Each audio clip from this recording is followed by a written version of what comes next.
سزا حتمیەکانی ئەمریکا بۆ سەر عێراق چی لەو وڵاتە دەکەن؟ سزادانی عێراق تەنیا لەسەر کات وەستاوە و ئیدارەی نوێ ڕژدە لەسەر سەپاندنیان. چاوەڕوانیەکان بەو جۆرەن کە عێراق بەرەو قۆناغێکی نوێی فشارە ئابووریەکان دەڕوات لەلایەن ئەمریکاوە، ئەمەش لە چوارچێوەی سیاسەتی واشنتۆندا کە هەوڵی تێکدان و کەمکردنەوەی نفوزی ئێران دەدات لە ناوچەکەدا. دوو توێژەر و لێکۆڵەر لە کاروباری استراتیژی عێراقدا بە ناوەکانی عەباس عەقیل و مستەفا تائی بە چەند ڕۆژنامەیەکی عەرەبیان ڕاگەیاندووە کە سزاکانی ئەمریکا بۆ سەر عێراق تەنیا لەسەر کات وەستاوە و داتاکانەوە پشتڕاست دەکەنەوە ئیدارەی ئێستای ئەمریکا ڕژدە لەسەر سەپاندنی سزا بەسەر عێراقدا.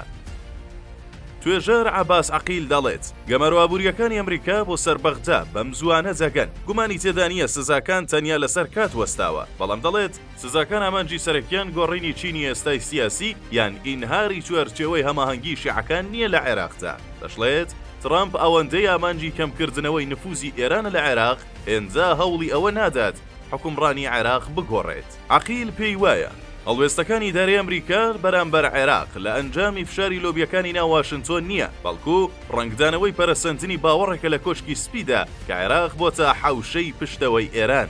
ئەم تێڕوانینە تەنیا لە دیدگای ئەمریکادا سنووردار نییە، بەڵکو عێراقیەکانیش هەمان باوەڕیان هەیە.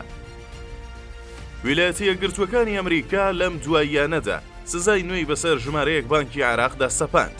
ئەمەش نیگەرانیەکی بەرفراوانی لای سیاسیەکانی عێراق دروست کرد، چونکە ئەم هەنگاوە لە چوارچێوەی هەوڵەکانی ئەمریکادایە بۆ ڕێگریکردن لە پارەدارکردنی تیرۆر و دڵنیابوون لە پابەندبوون بە یاسا نێودەوڵەتیەکانی پەیوەست بە بەرەنگاربوونەوەی سپیکردنەوەی پارە و دابینکردنی دارایی بۆ چالاکیە نایاساییەکان.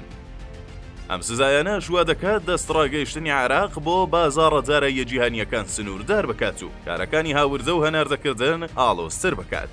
هەروەها کاریگەری لەسەر سەقامگیری ئابووری دەبێت. ئەمە جگەلەوەی سزاکان متمانەی هاوڵاتیان و وەبەرهێنەران بە بانکە ناوخۆییەکان تێک دەدات، دەرەنجام ئەمەش دەبێتە هۆی کەمبوونەوەی پارەی یەدەگ و زیادبوونی فشارەکانی نەختینەیی. جگەلەوەش پێدەچێت حواڵەی نێودەوڵەتی ڕوبەڕووی گرفتی زیاتر ببێتەوە، بە تایبەتی سنووردارکردنی مامەڵەکردن لەگەڵ بانکەکانی عێراق لەلایەن دامەزراوە داراییە نێودەوڵەتیەکانەوە.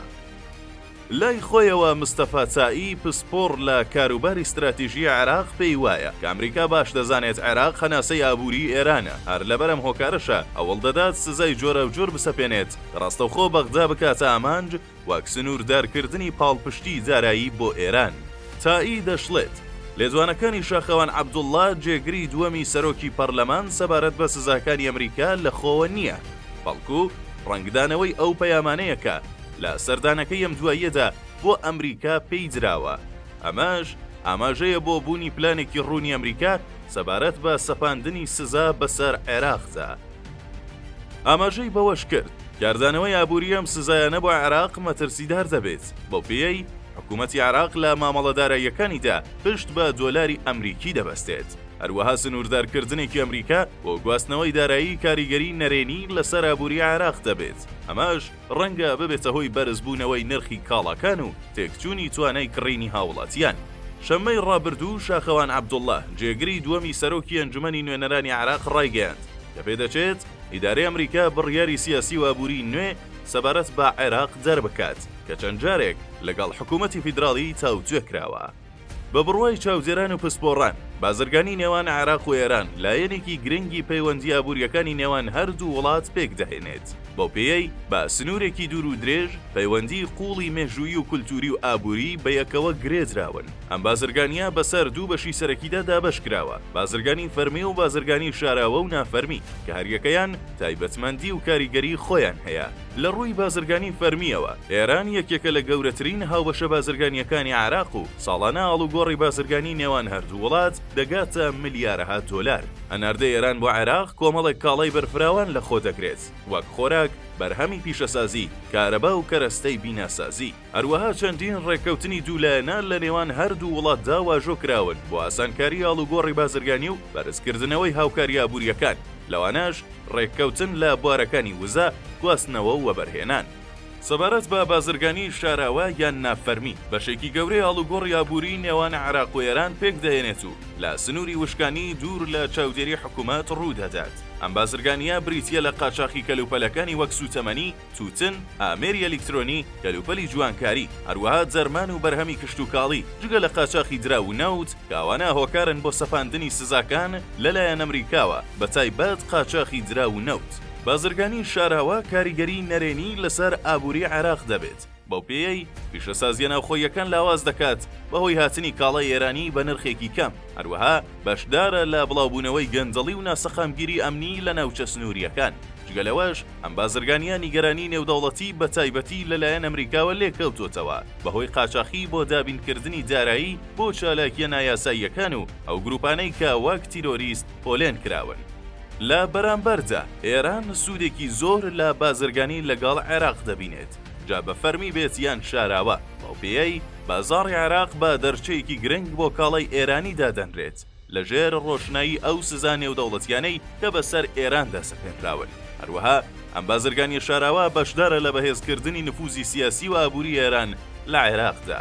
ڕووداوەکانی ئەم دواییەی ناوچەکە بەتایبەت دوای 7 ئۆکتۆبەر ئاماژەی قۆناغێکی نوێ نیشان دەدەن. بە جۆرێک شارەزایان پێیان وایە کە سیستەمی سیاسی لە عێراقدا کە لە دوای ساڵی 2003دا مەسراوە ناڕوخێت، بەڵام چینی دەسەڵاتدارانی ئێستا و بە تایبەت چوارچێوەی هەماهەنگی بەهۆی ئەوەی بەشێکە لە کاریگەریەکانی ئێران بەرەو ڕووی مەترسیەکی ڕاستەقینە دەبێتەوە کە پێدەچێت ڕاستەوخۆ بکەوێتە ژێر نەشتەری سزاکانی ئەمریکاوە.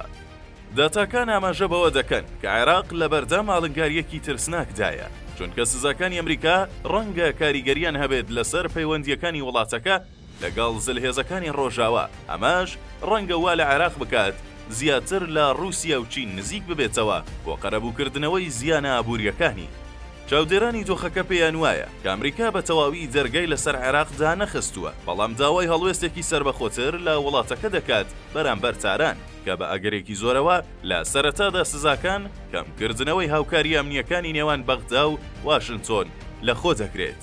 ئەماش کاریگەری لەسەر بەرەنگاربوونەوەی تیرۆر دەبێت، بە تایبەتی لەبەر ڕۆشنایی بەردەوامی هەڕەشەکانی داعش لە هەندێک ناوچەی عێراقدا. با لەبەر چاوگرتنی ئەم ئاڵنگاریانە چاودێران پێیان وایە کە عێراق پێویستی بە هەڵسەنگاندنەوەی سیاسەتی دەرەوەی خۆی هەیە بۆ ئەوەی لەگەڵ ئەمریکا نەگاتە بنبەست، ئەماش باگرتنەبەری ڕێباز و سیاسەتێکی هاوسەنگتر لە پەیوەندیە ناوچەیەکانیدا، هەروەها کەمکردنەوەی پشتبەستنی بە ئێران لە ڕوویابووری و سیاسیەوە. ئەوەی کە ڕوونە و بەپێی هەموو پێدراوەکان پێدەچێت عێراق بەرەو قۆناغێکی ئاڵۆز بڕوات، چونکە شارەکانی ئەمریکا بە ئامانجی کەمکردنەوەی نفوزی ئێران تا بێت زیاتر دەبن. ئەماش ڕەنگە حکوومەتی عێراق بخاتە دۆخێکی سەختەوە کە لەلایەکەوە خۆی لە نێوان داواکاریەکانی واشنتۆندا دەبینێتەوە و لەلایەکی دیکەشەوە شارەکانی تاران بە ماسانیە لەسەر عێراق کەم نابنەوە، چونکە وەک دەردەکەوێت تاکە مەیدانی ڕاستەقینە کە مابێتەوە بۆ ئێران تەنیا و تەنیا عێراقە.